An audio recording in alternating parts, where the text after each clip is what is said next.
Northern Nevada Hopes sees almost 10,000 patients and almost 50,000 appointments annually. That's a lot. And growing right along with those numbers, Hopes is now expanding its services.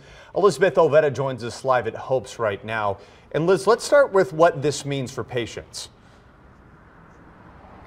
Well, Landon, it means easier and quicker access to much needed healthcare services. Now, since this facility was built, the plan was always to move the administrative offices off-site, but that's been made even more urgent with that growing demand.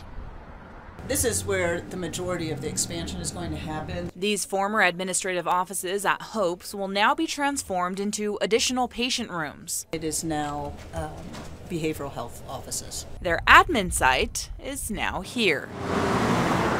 The move came partly from an imminent need for more healthcare providers in our area. The national benchmark is one medical provider for about 700 patients.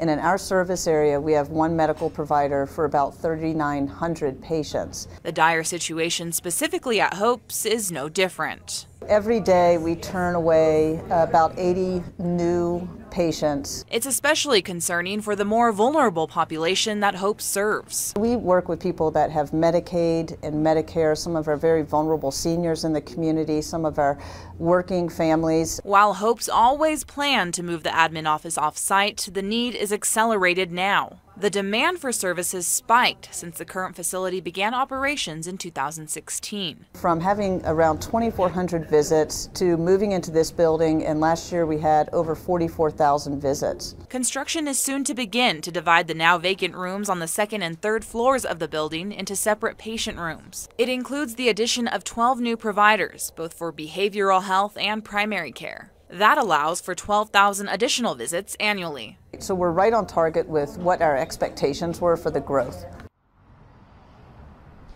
Now we're told a state grant is helping to fund this expansion, and they hope to have those new patient rooms up and running by January. Now tonight is also Hopes Night at the Reno Aces game, so a portion of those proceeds will go to the nonprofit. Covering the story live, Elizabeth Olvera, Channel 2 News.